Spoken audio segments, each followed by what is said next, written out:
Hello दोस्तों, कैसे हैं आप सब। आशा करते हैं कि आप सब बहुत अच्छे होंगे।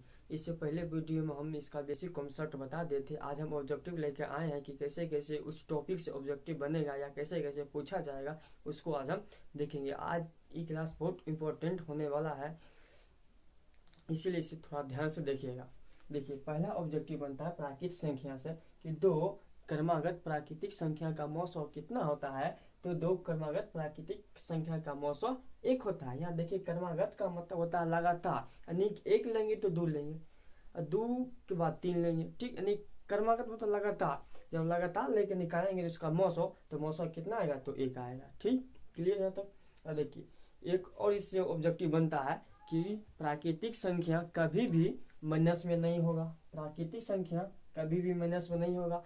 प्राकृतिक संख्या कभी भी दशमलव में नहीं होगा। प्राकृतिक संख्या कभी भी रूट में नहीं होगा। अगर रूट में होगा, अगर रूट से वह फ्री होता नहीं, उसका वर्ग होता होगा, तो वह प्राकृतिक संख्या होगा। जैसे हम ले लेते हैं रूट 4, रूट 4 का वर्गमूल हो जाता है 2, ठीक। यानी देखिए, रूट से फ्री होगा, जो रूट से फ्री होगा वह प्राकृतिक संख्या हो जाएगा, जो रूट से फ्री नहीं होगा वह प्राकृतिक संख्या नहीं होगा। यहाँ से ऑब्जेक्टिव यह भी पूछा जाएगा कि बताइए निम्नलिखित में कौन प्राकृतिक संख्या है। उसमें 2-3 ऑप्शन दे दिया जाएगा, जैसे होगा -1 दे दिया जाएगा, 1.2 दे दिया जाएगा, 3 दे दिया जाएगा और रूट में 4 दे दिया जाएगा। तो इसमें क्या हो जाएगा, तो रूट 4 हो जाएगा प्राकृतिक संख्या। क्यों? क्योंकि रूट 4 का वर्ग होता है, रूट 4 फ्री होता है, इसलिए प्राकृतिक संख्या हो जाएगा, ठीक। अब आगे आता है दो क्रमागत पूर्ण संख्या का मौसम कितना होगा। तो दो क्रमागत पूर्ण संख्या का मौसम 1 होता है, ठीक। ये भी हम इससे पहले वीडियो में बता दिए थे कि सबसे छोटी पूर्ण संख्या क्या होती है। तो सबसे छोटी पूर्ण संख्या क्या होती है, 0 होती है। ये से अभी तक बोर्ड परीक्षा में पूछा नहीं गया है, आपको जानकारी के लिए बता दिए हैं। देखिए अब अगला बता दे, दो परिमेय संख्या का गुणनफल, योगफल, भागफल परिमेय ही होता है। जब दो को परिमेय संख्या लीजिएगा या उसको गुना कीजिए तो भी परिमेय आएगा, या उसको जोड़िए तो भी परिमेय आएगा, या उसको भाग दीजिए दो परिमेय संख्या तो भी परिमेय आएगा। जैसे अब देखते हैं, देखिए दो क्या है, परिमेय संख्या है। अगर दो में हम 2 से गुना करते तो क्या आ जाएगा, 4 आता है। 2 दूना 4, 4 क्या है, एक परिमेय संख्या है। मान ली 3 जोड़ 2 करते हो, देखिए ये भी परिमेय और ये भी परिमेय, दोनों को जोड़ते हैं तो आ जाता है 5। 5 भी एक परिमेय संख्या। या भाग देते 2 गुना 3, देखिए इसे कटेगा नहीं, देखिए पी बाई क्यू के रूप में है, पी बाई क्यू के रूप में, और क्यू का मान 0 भी नहीं है, ठीक। क्यू का मान 0 भी नहीं है तो यह परिमेय संख्या हो। यानी कहने का मतलब ये हुआ कि परिमेय संख्या हम जोड़िए घटाइए, दो परिमेय संख्या लीजिए, उसको जोड़िए घटाइए गुना कीजिए भाग कीजिए तो भी वह परिमेय ही आएगा, ठीक।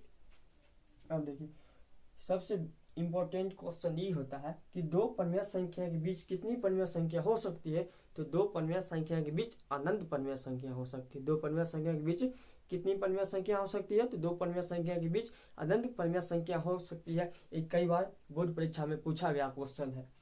अब चला गया, अब परिमेय संख्या देखते। देखिए दो और परिमेय संख्या का गुणनफल, यानी दो और परिमेय संख्या का गुणनफल कभी परिमेय होता है तो कभी अपरिमेय होता है। कब कैसे, देखिए दो हम अपरिमेय संख्या ले लिए, जैसे 3 ले लिए और गुना √2 ले लिए। जब √3 और √2 को गुना किए तो हो जाएगा √6।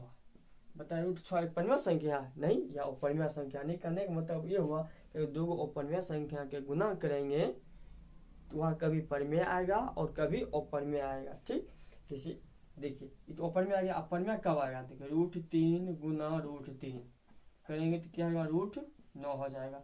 √9 होगा तो 9 का वर्गमूल होता है √9, तो √9 का वर्गमूल 3 होता है। देखिए 3 क्या है, एक परिमेय संख्या आ गया। नहीं कहने का मतलब ये हुआ अगर दो गो अपरिमेय संख्या का गुना करेंगे तो कभी परिमेय आएगा तो कभी अपरिमेय आएगा। और देखिए एक क्वेश्चन यहाँ से यह भी बनता है कि बताइए परिमेय संख्या और अपरिमेय संख्या गुणनफल क्या होगा। तो परिमेय संख्या और अपरिमेय संख्या गुणनफल हमेशा अपरिमेय ही होगा। देखिए कैसे, देखिए 2 एक परिमेय संख्या है, ठीक। इसमें गुना करते √2 से, देखिए ये परिमेय है ये अपरिमेय है, दोनों गुना करेंगे तो क्या आ जाएगा, 2√2 आएगा। ये भी क्या हो जाएगा, अपरिमेय आएगा। यानी कि परिमेय संख्या और अपरिमेय संख्या का गुणनफल हमेशा अपरिमेय ही होता है। परिमेय संख्या और अपरिमेय संख्या का गुणनफल हमेशा क्या होता है, अपरिमेय ही होता है। ये भी कई बार बोर्ड परीक्षा में पूछा गया है। चलिए आगे देखिए, क्वेश्चन और है, दो अपन्या संख्या के बीच अनंत अपन्या संख्या होती है। ये भी कई बार पूछा गया है कि दो अपन्या संख्या के बीच कितनी अपन्या संख्या हो सकती है। ऑप्शन देता है 1, 2, 3 और अनंत। इसका आंसर क्या हो जाएगा? अनंत हो जाएगा। दो अपन्या संख्या के बीच अनंत अपन्या संख्या होती है। ठीक, अब देखिए ये भी कई बार पूछा गया, पाई क्या है? पाई क्या है? पाई एक अपन्या संख्या है। पाई क्या है? पाई एक अपन्या संख्या है। अगर पाई का मान दे दिया जाएगा कि 22/7 क्या है तो वह परमेय हो जाएगा, या पाई का मान दे देगा 3.14 तो वो भी क्या हो जाएगा? परमेय संख्या हो जाएगा। ठीक, अगर आपसे पूछा गया बताइए पाई/2 क्या है? पाई/2 क्या है? तो पाई/2 भी अपन्या संख्या है। कैसे? तो कहिएगा, देखिए ये तो p/q के रूप में है, कैसे अपन्या संख्या? हम इससे पहले वीडियो में ही बता दिए थे कि अपन्या संख्या में जोड़िए, घटाइए, गुना कीजिए या भाग कीजिए तो भी वो अपन्य होगा, लेकिन सेम संख्या से नहीं। जैसे पाई है, अगर पाई में हम पाई से भाग देंगे तो कट क्या आ जाएगा? ये अपन्य आ जाएगा। देखिए ये भी अपन्य, ये भी अपन्य, दोनों अपन्य है। जब ये भी दोनों सेम है, अगर सेम से भाग देंगे कट कर परमेय आ जाएगा। इसीलिए सेम से भाग नहीं देना है। अगर सेम के अलावा कुछ भी से भाग देते हैं तो वह अपन्य ही रह जाएगा। ठीक, यहाँ तक क्लियर। चलिए अब आगे चलते हैं। आगे आपको आएगा सम संख्या। सम संख्या किसे कहते हैं, उसे कैसे कैसे ऑब्जेक्टिव बनेगा, आज उसके बारे में हम जानकारी प्राप्त करेंगे।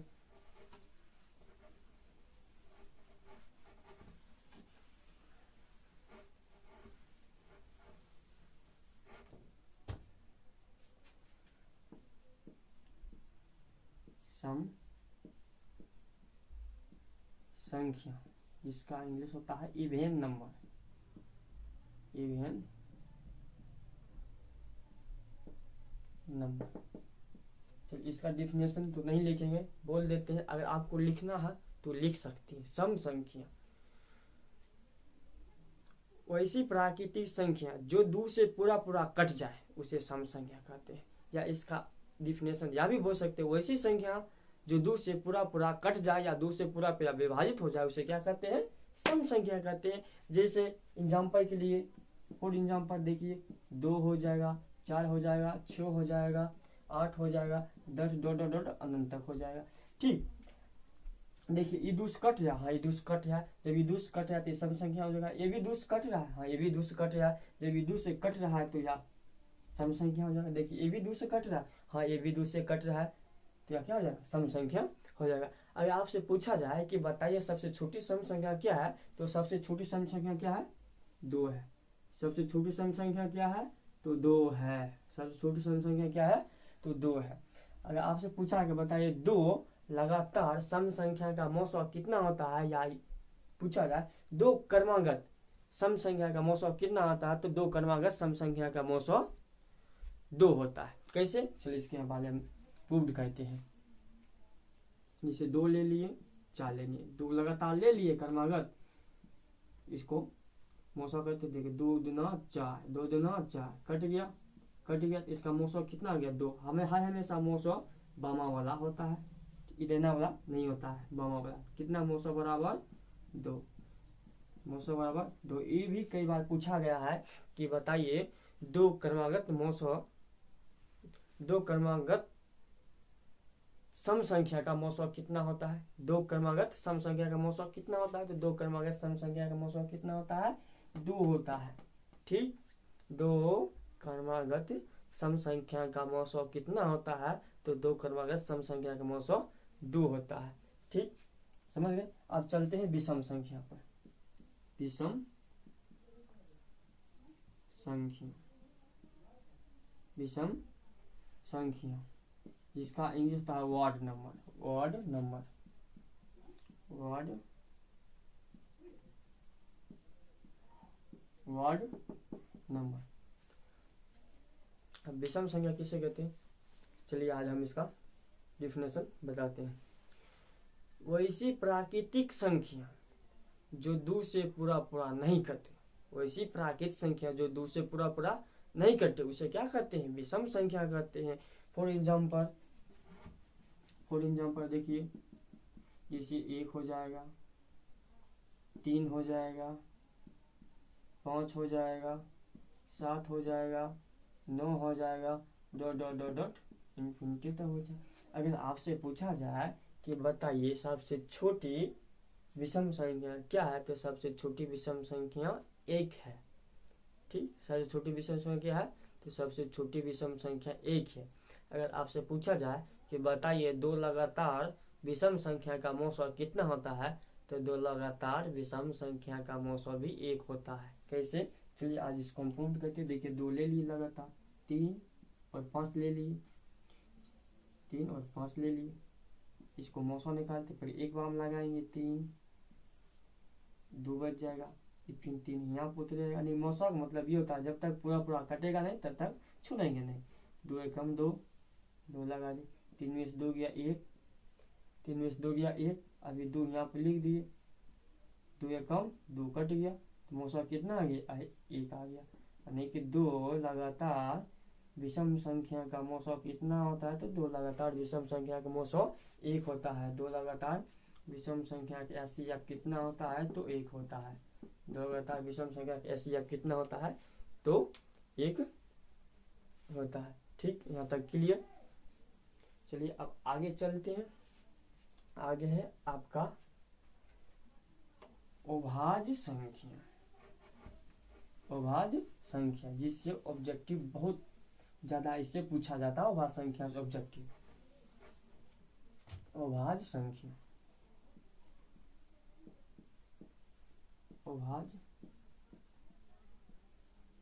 अभाज्य संख्या जिसका इंग्लिश होता है प्राइम नंबर। चलिए इसका पहले हम डिफाइन करते हैं।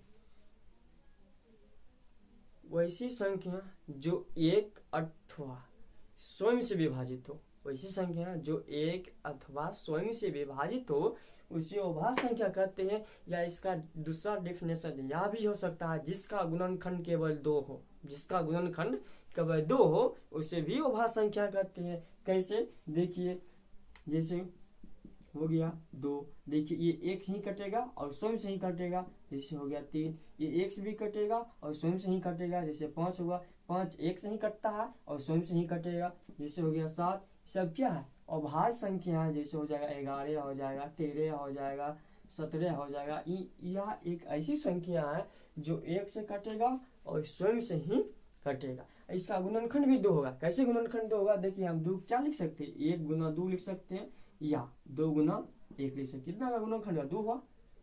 3 को हम क्या लिख सकते हैं, 1 गुना 3 लिख सकते हैं, या 3 गुना 1 लिख सकते हैं। यानी जिसका गुणनखंड 2 हो उसे भी अभाज्य संख्या कहते हैं। पहला डेफिनेशन ये हुआ। दूसरा डेफिनेशन यह भी हो सकता है जो 1 अथवा स्वयं से कटे, जो 1 अथवा स्वयं से कटे उसे क्या कहते हैं, अभाज्य संख्या कहते हैं। अगर आपसे पूछा जाए कि बताए सबसे छोटी अभाज्य संख्या क्या होती है, तो सबसे छोटी अभाज्य संख्या 2 होती है। सबसे छोटी अभाज्य संख्या कितना होती है, तो सबसे छोटी अभाज्य संख्या 2 होती है।